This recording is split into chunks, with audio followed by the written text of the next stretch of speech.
Kita lanjut bahas BTTH Dunia Para Dewa episode 295. Oke lah, nggak usah banyak mang-ming-mang, kita langsung masuk aja ke pembahasan.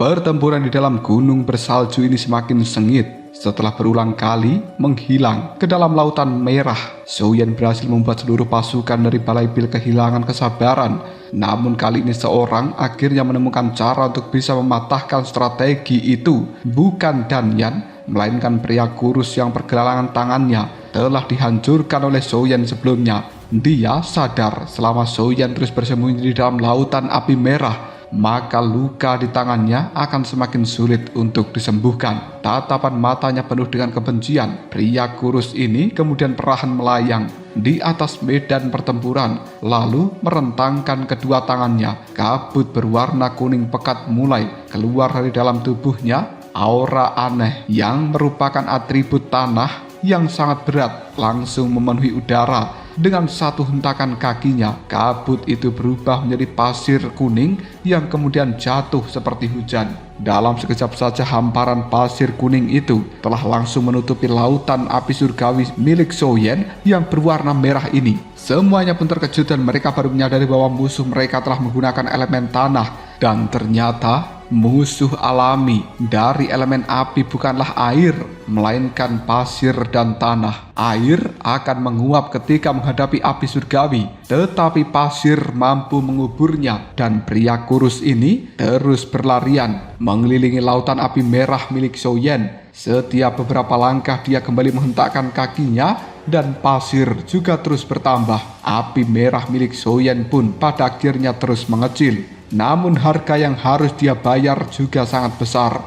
Aura kultivasi yang ada di dalam tubuhnya perlahan menurun dari tahap akhir bintang 7 Dodi menjadi tahap menengah, lalu turun lagi menjadi tahap awal. Dia rela mengorbankan tingkat kultivasinya asalkan Zhou-Yan tidak lagi memiliki tempat untuk bersembunyi. Dan akhirnya lautan api merah milik Zhou-Yan tinggal menyisakan sebuah lingkaran kecil. Tak lama kemudian Zhou-Yan muncul dari tengah kobaran api merah itu. Begitu sang pria kurus melihat hal ini, mata Zhou-Yan langsung dipenuhi dengan niat amarah. Dalam hatinya hanya ada satu keputusan, orang kurus ini harus tewas sekarang juga, karena selama dia masih hidup, maka strategi lautan api merah milik Zhou-Yan tidak akan pernah bisa digunakan lagi. Namun saat Zhou-Yan baru saja muncul, Dan Yan bersama dengan 5 orang lainnya dari Balai Bil langsung menyerang secara bersamaan. Pedang merah berubah menjadi naga merah raksasa. Gelombang pedang biru juga telah menyapu udara. Serangan dari berbagai arah menutup seluruh jalan kabur dari seorang Zhou-Yan. Dan kali ini Zhou-Yan seolah-olah telah terjebak. Tetapi dia justru tersenyum. Dengan suara pelan dia pun memanggil Xiao Yi. Sesaat kemudian sesosok bocah mungil muncul di atas kepala dari Zhou-Yan. Orang-orang dari Balai Bil langsung tertegun. Mereka sama sekali tidak mengenali makhluk kecil itu. Dan Xiao Yi hanya melirik mereka dengan ekspresi meremehkan, seolah berkata, "Kalian bahkan tidak tahu apa yang sedang kalian hadapi." Lalu kedua tangan dari Xiao Yi bergerak membentuk sebuah segel. Puluhan api teratai merah melesat ke arah langit dan pum pum pum. Ledakan dahsyat mengguncang seluruh medan pertempuran ini. Api merah membumbung tinggi, asap hitam menutupi pandangan. Kelima serangan mematikan dari orang-orang Balai Bil habis ditelan ledakan api merah. Dan di balik kepulan asap itulah Zhou-Yan mulai melakukan pergerakan. Sinar cahaya merah melintas di dahinya.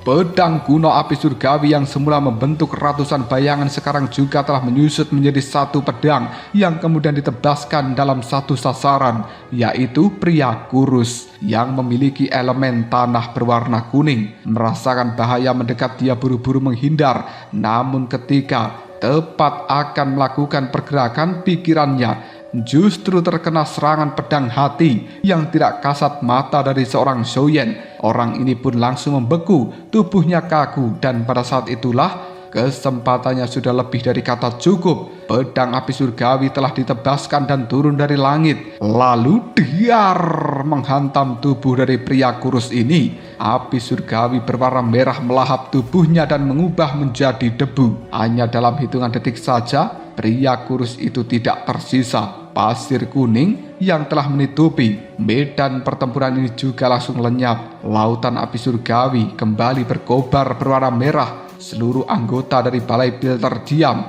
Mereka tidak melihat bagaimana caranya Xiaoyan melakukan hal itu. Tapi yang mereka tahu hanya satu hal. Seorang ahli bintang 7 dodi mereka yang merupakan pria kurus telah tewas. Bahkan Sukin dan juga orang-orang yang tersisa dari Balai Pil kini telah menggenggam erat senjata mereka. Tatapan matanya kepada Xiaoyan pun berubah, bukan lagi sekedar meremehkan, tapi tatapan waspada. Namun orang yang paling terpukul adalah Dan Yan. Semakin hebat Xiaoyan menunjukkan kemampuannya, semakin besar rasa iri yang membakar hatinya. Kenapa pemuda itu selalu menjadi pusat perhatian? Kenapa dirinya selalu kalah bersinar dari Xiaoyan? Kemarahan ini pada akhirnya meledak. Aura berwarna merah telah memenuhi tubuhnya dan kemudian pedang merah di tangan dari Dan Yan memancarkan sinar cahaya pekat.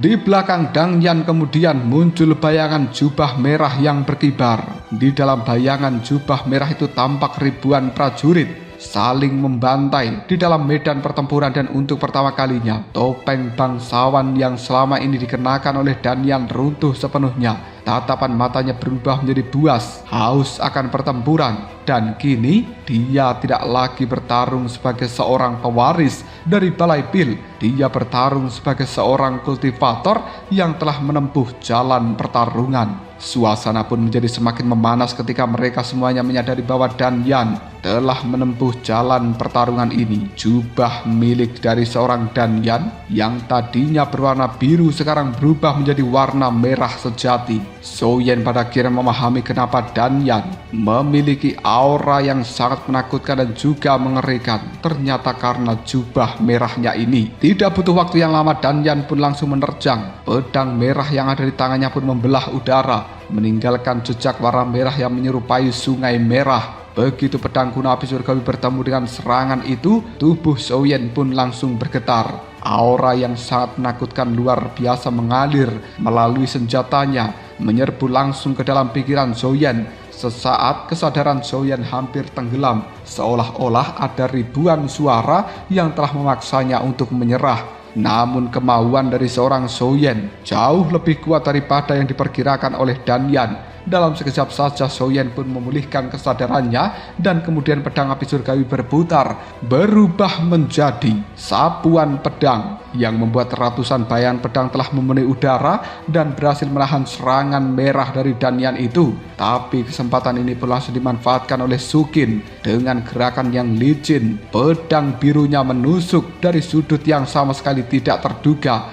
Ujung pedang biru itu meluncur lurus ke arah tulang rusuk dari Xiaoyan, dan untungnya refleks dari seorang Xiaoyan masih sangat tajam. Dia pun kembali memutar pedang beratnya ke arah bawah, menangkis serangan itu sambil memanfaatkan benturan untuk mendorong tubuhnya menjauh. Namun lawannya bukan hanya Sukin dan juga Dan Yan. Masih ada 3 ahli lainnya di tahap akhir bintang 7 dodi yang ikut bergerak. Petir berwarna ungu menyambar dari atas, kapak raksasa menghantam dari depan, palu perunggu besar mengayun dari belakang. Dalam sekejap Xiaoyan benar-benar terkepung oleh 3 ahli dari Balai Pil ini. Namun wajah dari Xiaoyan masih tetap tenang. Api surgawi kembali menyebar ke berbagai arah. Teknik api pengembara berubah menjadi 3 pedang pun langsung diaktifkan, yang kemudian lautan api merah telah memenuhi medan pertempuran ini. Di saat yang sama, Xiao Yi juga telah muncul kembali.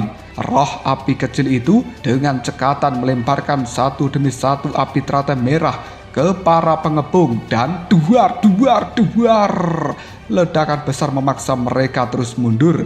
Berkat kerjasama yang nyaris sempurna antara Xiaoyan dan Xiao Yi, serangan 5 orang dari Balai Pil itu pun berhasil ditahan. Meski jumlah lawan jauh lebih banyak, mereka tetap tak mampu menjatuhkan Xiaoyan. Dan Yan mulai kehilangan kesabaran. Dengan raungan amarah dia berteriak pada dua kelompok yang lainnya yang sedang bertarung melawan Long Yi dan juga Xiaozan. "Cepat habisi mereka sekarang juga!" Zhou Yan pun hanya tertawa. "Kenapa? Sudah tidak sabar ya? Aku masih ingin bermain-main lebih lama lagi dengan kalian." Begitu Zhou Yan selesai berbicara, tubuhnya kembali menghilang ke dalam lautan api merah. Dan Yan langsung menggertakkan giginya. Dia segera mengatur ulang posisi dari pasukannya, namun setelah pria kurus pengguna elemen tanah itu meninggoy, tak ada lagi yang mampu memaksa Zhou Yan keluar dari dalam lautan api merahnya. Untuk sesaat Dan Yan berpikir, haruskah dia mengabaikan Zhou Yan dan membantu kelompok lain terlebih dahulu? Tetapi dia segera menggelengkan kepalanya, bagaimana jika Zhou Yan nanti justru muncul memanfaatkan kesempatan ini untuk melarikan diri. Akhirnya dia mengambil sebuah keputusan. Dua orang ahli bintang 7 tahap akhir yang melakukan pengawasan dari lautan api merah diperintahkan untuk membantu dua kelompok yang lainnya. "Pergi, kalahkan kelompok Zhou Yan yang lainnya secepat mungkin." Kedua orang itu pun menganggukkan kepalanya. Mereka justru merasa lega. Menghadapi Zhou Yan membuat mereka terus berada di dalam ketegangan. Tetapi mereka saat ini bisa bertarung melawan musuh yang jauh lebih lemah. Namun baru beberapa langkah mereka bergerak, sebuah suara mengejek terdengar dari arah belakang. "Mau kemana?" Kedua ahli itu pun langsung membalikkan badan. Tanpa berpikir panjang mereka mengayunkan kapak dan juga palu besar ke arah sumber suara. Bayangan kapak memenuhi udara. Bayangan pedang juga ikut menghantam ompreng MBG, tetapi tak ada siapapun di sana. Serangan mereka justru saling bertabrakan. Diar! Benturan keras menghancurkan ompreng itu membuat keduanya terpental beberapa langkah. Dan tepat pada saat itulah sosok dari Zhou Yan pun muncul. Pedang api surgawi telah berubah menjadi satu tebasan raksasa berwarna merah yang berkobar. Dan pada saat yang bersamaan dua sinar cahaya merah juga telah melesat menuju dahi dari kedua lawannya ini. Itu adalah teknik jiwa pedang hati. Kesadaran dari dua orang yang bersenjata kapak dan juga palu besar itu pun langsung membeku. Mereka kehilangan kemampuan bereaksi.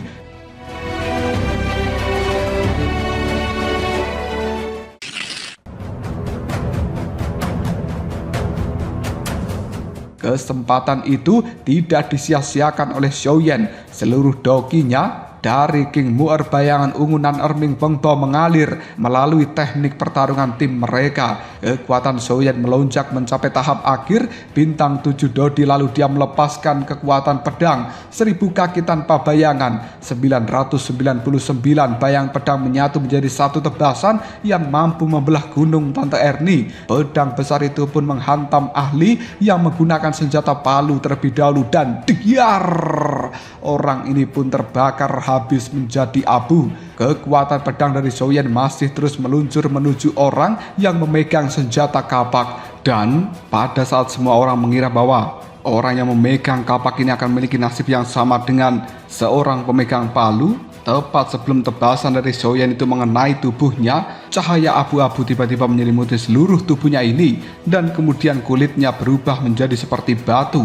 Dalam sekejap saja batu sirah batu telah membungkus tubuhnya itu. Dia berhasil mengaktifkan teknik pertahanan terakhir tepat sebelum serangan dari kekuatan pedang milik Zhou Yan mendarat. Benturan dahsyat masih tak terelakkan, dan hasil dari benturan itu akan menentukan apakah satu ahli lagi dari Balai Pil akan gugur di tangan dari Zhou Yan, atau justru serangan mematikan milik Zhou Yan berhasil dihentikan. Meskipun pria bersenjata kapak itu telah menyelimuti tubuhnya menggunakan baju sirah batu dan berhasil menahan sebagian besar serangan dari teknik pedang milik Zhou Yan, tapi serangan ini masih terlalu besar untuk bisa dihentikan sepenuhnya.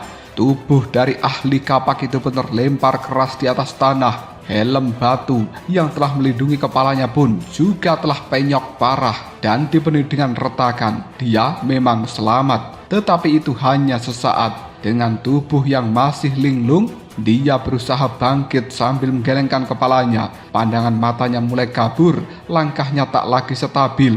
Serangan Zhou Yan yang tadi telah mengguncang jiwanya hingga hampir kehilangan kesadaran. Melihat rekannya dalam bahaya Danyan serta Sukin, dan juga satu orang lagi dari Balai Pil. Mereka bergerak secara bersamaan dan melancarkan serangan bertubi-tubi ke arah Xiaoyan, berharap bisa menghentikannya sebelum Xiaoyan memberikan pukulan terakhir. Tapi Xiaoyan sama sekali tak berniat untuk mundur. Di atas kepalanya Xiaoyi kembali muncul.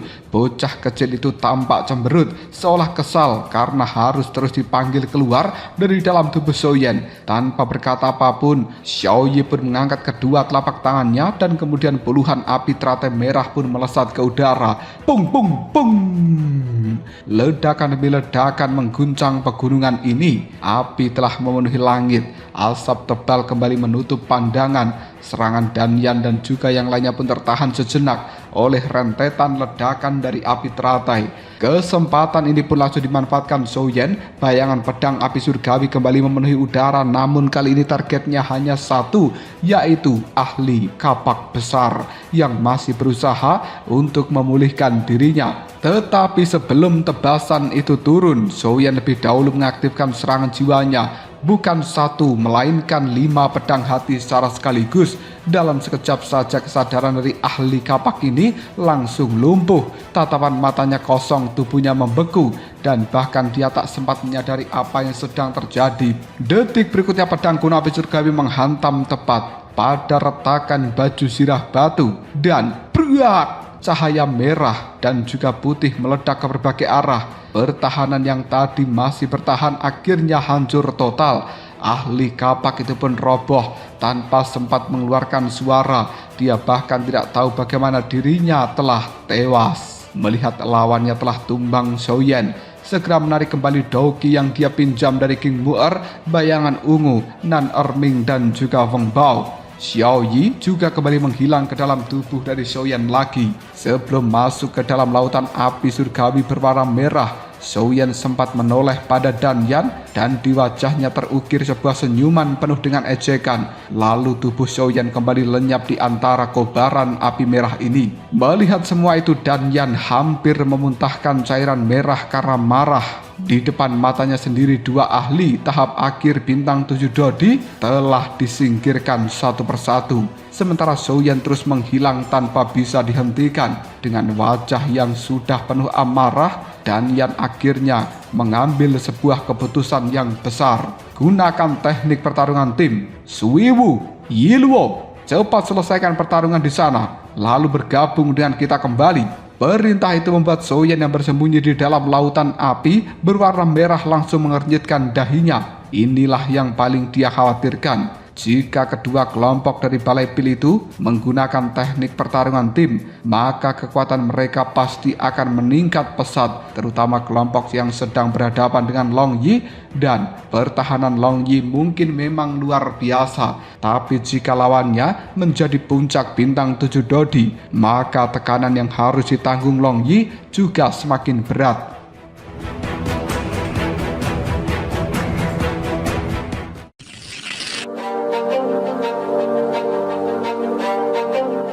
Oleh karena itulah Xiaoyan segera bergerak diam-diam menuju posisi dari Long Yi. Dia belum berniat untuk muncul. Dia hanya ingin melihat terlebih dahulu bagaimana teknik pertarungan tim dari Balai Pil ini bekerja. Di sisi lain, Sukin justru menunjukkan ekspresi yang berbeda. Alih-alih lega, wajahnya telah penuh kekhawatiran. Dia tahu rahasia dari teknik pertempuran Balai Pil ini. Memang benar teknik itu mampu meningkatkan kekuatan seorang ahli hingga mencapai puncak bintang 7 Dodi.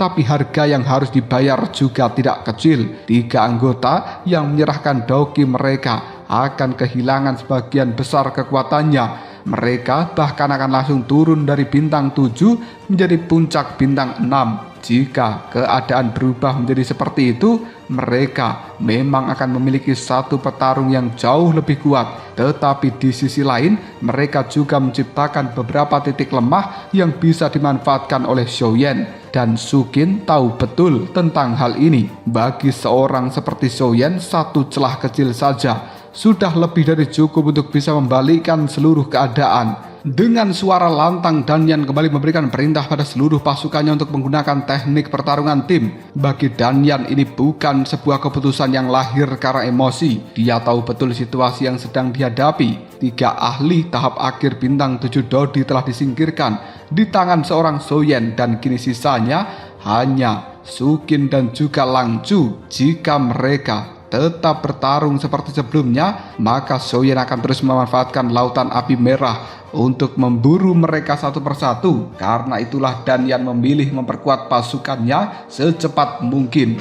Dia memerintahkan dua kelompok yang sedang berhadapan dengan tim Long Yi dan juga tim Xiao Zhan untuk segera mengakhiri pertempuran ini, lalu menggabungkan kekuatan mereka dan mengepung Soyen. Perintah itu langsung dijalankan tanpa ragu sebagai pasukan elit dari Balai Pil. Disiplin mereka begitu tinggi, tak seorang pun berani membantah ucapan Dan Yan, yang kemudian dalam sekejap dua kelompok itu pun mengaktifkan teknik pertarungan tim mereka. Dogi dari 3 ahli yang berada di tahap menengah bintang 7 dodi mengalir kepada rekan mereka yang berada di tahap akhir bintang 7 dodi. Aura dari 2 ahli itu pun langsung melonjak. Dalam hitungan detik saja keduanya berhasil mencapai puncak bintang 7 dodi. Namun peningkatan kekuatan ini bukan tanpa harga. 3 ahli yang telah menyerahkan dogi mereka justru langsung turun dan kini berada di puncak bintang 6 dodi. Melihat perubahan seperti ini dari balik lautan api, Soyen akhirnya bisa bernapas lega.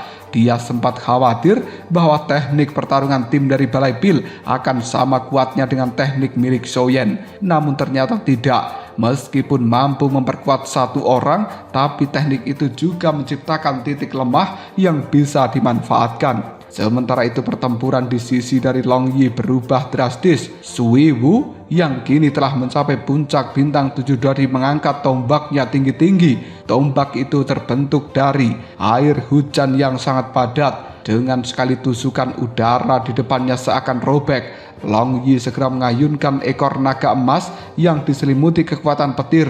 Benturan keras pun terjadi. Namun kali ini hasilnya berbeda. Serangan dari seorang bernama Sui Wu terlalu kuat. Petir emas yang berada di ekor naga Long Yi pun langsung buyar. Ujung tombak itu berhasil menembus armor Dewa Petir yang kemudian melukai tubuh naga emas itu. Cairan berwarna merah dari naga emas mengalir di sudut mulut dari Long Yi. Melihat lawannya telah terluka, Sui Wu tersenyum puas. Dia segera mendorong tombaknya lebih dalam, berniat mengakhiri pertarungan dalam satu serangan. Namun tiba-tiba ledakan petir dahsyat meledak dari ujung tombaknya. Duar! Tubuh dari Sui Wu terpental jauh dan kemudian petir liar menjalar ke seluruh tubuhnya. Tangannya yang memegang tombak itu pun langsung mati rasa. Bahkan tombak air yang menjadi senjata andalannya pun hancur berkeping-keping. Di saat yang sama, 3 ahli dari Balai Pil yang telah turun ke puncak bintang 6 dodi juga ikut terkena gelombang ledakan petir ini. Mereka terpental sampai berguling-guling di atas salju sambil memuntahkan cairan merah. Barulah semua orang menyadari Long Yi sengaja menerima serangan tadi dan membiarkan tombak dari Sui Wu mengenai titik dari tempat roh petir disegel dalam armor Dewa Petir. Begitu tombak ini menyentuh titik itu, maka seluruh kekuatan roh petir akan meledak keluar. Sebuah ledakan yang benar-benar tak terduga. Melihat kesempatan emas itu, mata Soyen pun berbinar. Dan seperti yang sudah diduganya, bayangan ungu bergerak cepat. Tubuhnya kembali bergerak menjadi kilatan cahaya ungu. 1 bayangan, 100 bayangan. Dalam sekejap saja sosok ratusan bayangan ungu telah memenuhi tempat ini dan tak seorang pun mampu membedakan mana yang asli, mana yang palsu.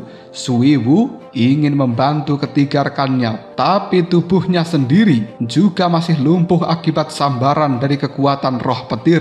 Bahkan kekuatan jiwanya tak bisa digunakan. Dia hanya mampu menyaksikan dengan wajah pucat ketika ratusan bayangan ungu melesat menuju ketiga rekannya yang telah kehilangan sebagian besar kekuatannya itu.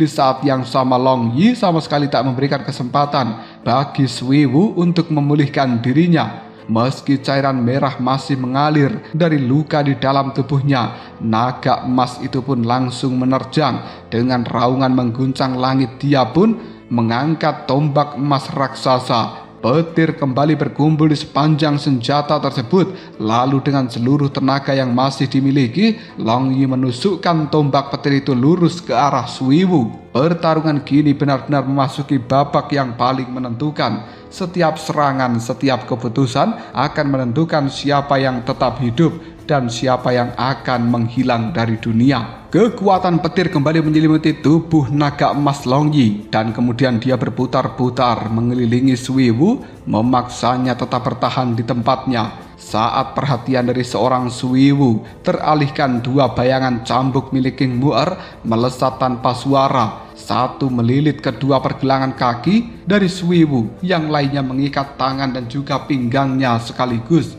Dalam sekejap saja kultivator puncak bintang 7 itu berubah menjadi tawanan yang sama sekali tak bisa bergerak. Long Yi tidak menyia-nyiakan kesempatan ini. Dengan raungan keras dia mengibaskan ekor naga emasnya yang langsung menyapu tubuh Suiwu. Bruak! Tubuh Suiwu kemudian melayang tinggi ke udara seperti bola yang dipukul dengan keras. Namun sebelum dia sempat terjatuh, King Mu'er kembali menarik cambuk merahnya. Suiwu kembali terseret mendekat. Long Yi pun sekali lagi mengayunkan ekornya. Dar! Tubuh Suiwu kembali melayang. Begitu terus-menerus diulang-ulang. Long Yi seolah sedang bermain golf, sementara King Mu'er seperti menerbangkan layang-layang. Keduanya tidak berniat untuk langsung menyelesaikan Suiwu. Mereka hanya ingin menahannya selama mungkin, karena mereka tahu target sebenarnya bukan Suiwu, melainkan 3 orang kultivator dari Balai Pil yang kekuatannya telah menjadi puncak bintang 6 Dodi. Melihat kerjasama yang begitu rapi, Soyen yang masih bersembunyi di dalam lautan api akhirnya bisa tersenyum lega. Dia tahu kini giliran bayangan ungu menunjukkan kemampuannya. Di atas pegunungan yang telah dipenuhi salju ini, badai tiba-tiba bertambah deras. Ratusan sosok berjubah ungu yang tak lain adalah bayangan ungu bermunculan di antara kepingan salju. Tak ada yang tahu mana tubuh asli, mana tubuh palsu. Tak ada yang mengetahui dari mana arah serangan yang sebenarnya akan datang. Ketiga ahli dari Balai Pil yang baru saja kehilangan sebagian besar kekuatan mereka pun langsung panik, yang kemudian melepaskan berbagai teknik bertarung ke segala arah. Bayangan dari seorang bayangan ungu terus hancur,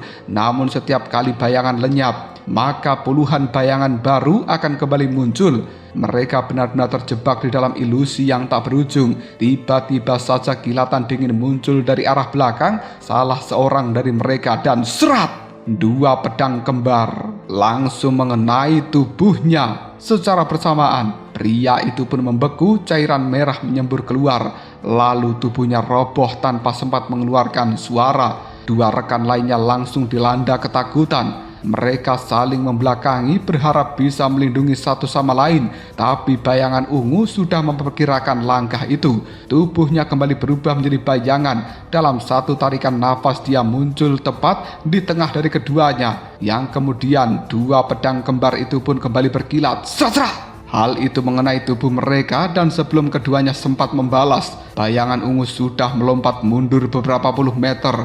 Dia bahkan sempat menoleh sambil menunjukkan sebuah senyuman sinis. Tak lama kemudian 2 kultivator dari Balai Pil itu langsung memegang leher mereka yang terus mengucurkan cairan merah. Tatapan mata mereka penuh dengan ketidakpercayaan. Beberapa detik kemudian keduanya pun roboh. Dalam waktu yang singkat 3 ahli dari Balai Pil telah tiada. Begitu melihat hal ini, Long Yi dan juga King Mu'er bersorak dalam hati. Mereka tahu kemenangan sudah berada di depan mata. Namun tepat pada saat itulah efek kelumpuhan dari roh petir di dalam tubuh Suiwu akhirnya menghilang. Hal ini membuat Suiwu berhasil menghimpun kembali kekuatannya. Dengan satu hentakan kaki keras, dia memutuskan 2 bayangan cambuk yang telah mengikat tubuhnya. Long Yi dan juga King Mu'er hanya bisa menggertakkan gigi ketika melihat seorang Suiwu berhasil lolos dan melarikan diri ke arah Danyan. Meskipun begitu, kemenangan mereka tetap luar biasa.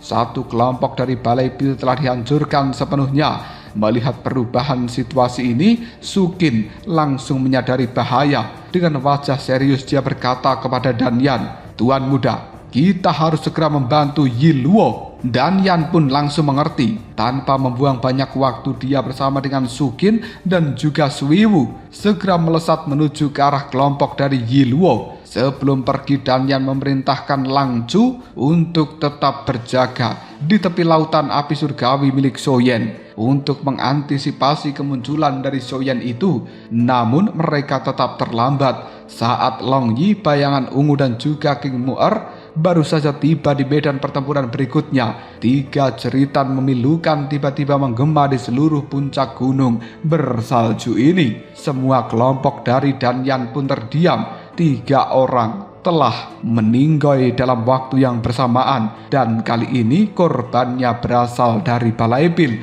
Tatapan mata Dan Yan membeku, wajahnya pucat karena kekurangan MBG, sementara Soyen yang diam-diam telah bergerak menuju kelompok dari Xiaozan hanya tersenyum tipis. Perlahan namun pasti, rencana yang dia susun sejak awal mulai membuahkan hasil. Pertempuran yang semula tampak mustahil untuk dimenangkan kini perlahan mulai berbalik memihak pada kelompok Soyen.